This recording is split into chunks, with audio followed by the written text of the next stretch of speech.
അപ്പോൾ എന്തായാലും നമ്മുടെ സിനിമ ഇനി റിലീസിന് ഒരുങ്ങാണ്. എന്താണ് താങ്കളുടെ ഒരു പ്രതീക്ഷ, അല്ലെങ്കിൽ നമ്മുടെ പ്രേക്ഷകരോട് എന്താണ്?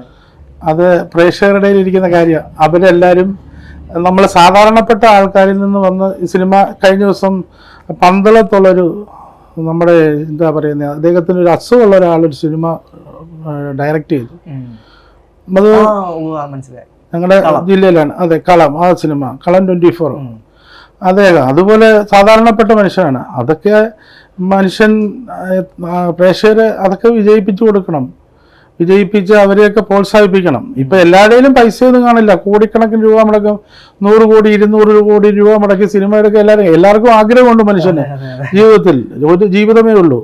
അപ്പം സിനിമ എടുക്കാനാണ്. ചിലർക്ക് കളക്ടറാകാനായിരിക്കും, ചിലർക്ക് SP IG അതുപോലുള്ള പല ആഗ്രഹങ്ങൾ കാണും. അതുപോലെ ചിലർക്ക് സിനിമ എടുക്കാനുള്ള ആഗ്രഹം കാണും, ഡയറക്റ്റ് ചെയ്യാൻ ആഗ്രഹം കാണും, അഭിനയിക്കാൻ ആഗ്രഹം കാണും. ഇപ്പം എനിക്ക് ഇങ്ങനെ ഒരു ആഗ്രഹം കിട്ടി കഴിഞ്ഞാൽ ഞാനിപ്പോൾ പ്രൊഡ്യൂസറായ എനിക്ക് അഭിനയിക്കുകയും ചെയ്യാം.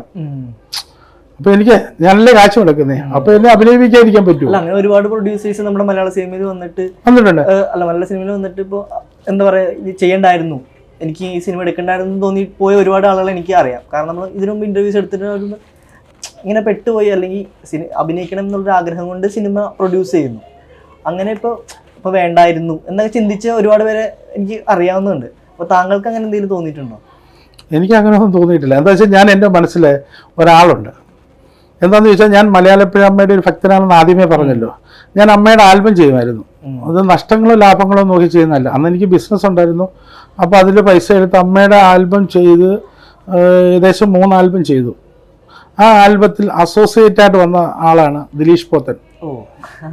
അദ്ദേഹം ഇന്ന് ആരാണ്?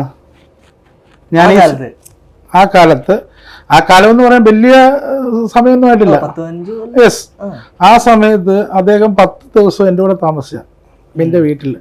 ഇപ്പോഴും ആ ബന്ധം ഉണ്ട്. ആ ബന്ധം നിലനിർത്തുന്നുണ്ട്. ഞാൻ എപ്പോൾ ഫോൺ വിളിച്ചാലും അദ്ദേഹം എടുക്കും. ഞാൻ ഇപ്പോൾ ഈ സിനിമ തുടങ്ങിയപ്പോൾ ഞാൻ അദ്ദേഹത്തെ ഫ്ലാറ്റിൽ പോയി കണ്ടു. എറണാകുളത്താണ്, ഹൈക്കോർട്ട് കഴിഞ്ഞ് അങ്ങോട്ട് പോകുന്ന അത് സ്ഥലം ഓർക്കുന്നില്ല, അവിടെ താമസിക്കുന്നത്. ഞാൻ പോയി അനുവാദം വാങ്ങിച്ചു.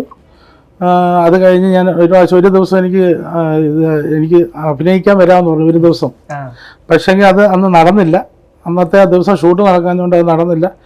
അപ്പം ആ ഒരു സ്നേഹം ഇപ്പോഴും ഉണ്ട്. അന്ന് ഞങ്ങൾ തോളെ കൈയിട്ട് നടന്ന ഒരു ബന്ധമുണ്ട്. ഇപ്പം തോളെ കൈയിടാൻ പറ്റാത്തൊരു ആ ലെവലിലായി പുള്ളി. അതുകൊണ്ട് അങ്ങനെ ഒരു ഇതാണ്. അപ്പം പുള്ളി ഇന്ന് ആരാന്നറിയോ? ദിലീഷ് പോത്തൻ. മഹേഷിന്റെ പ്രതികാരമാണ് അദ്ദേഹത്തിന്റെ ഫസ്റ്റ് മൂവി.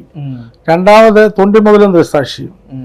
അപ്പം അതുപോലൊരു അത് ദൈവം ആ സിനിമ എന്നൊക്കെ പറയുമ്പോൾ ഒരു സാധാരണ സിനിമ, ആ സിനിമയിൽ കൂടെ അദ്ദേഹം വൻ ഹൈ ലെവലിലായില്ലേ. അതെല്ലാം പ്രേക്ഷകരുടെ കയ്യിലാണ്. പിന്നെ കുറച്ച് ദൈവവിശ്വാസം ദൈവത്തിന്റെ കയ്യിലും അങ്ങനെ വിശ്വസിക്കുന്നു. ഇതും അതുപോലെ തന്നെ ഞാൻ വിശ്വസിക്കുന്നു. അപ്പോൾ എന്തായാലും അമ്മയുടെ അനുഗ്രഹം ഉണ്ടാവട്ടെ, സിനിമ ഒരു ഗംഭീര വിജയം ആവട്ടെ എന്ന് ആശംസിക്കുന്നു. ഇനിയും സിനിമകളൊക്കെ പ്രൊഡ്യൂസ് ചെയ്യാനും പറ്റട്ടെ. താങ്കളുടെ നാക്ക് പൊന്നായിരിക്കട്ടെ. പ്രൊഡ്യൂസ് ചെയ്യാൻ പറ്റട്ടെ, സിനിമയിൽ അഭിനയിക്കാൻ പറ്റട്ടെ എന്നൊക്കെ ആശംസിക്കുന്നു. Thank you.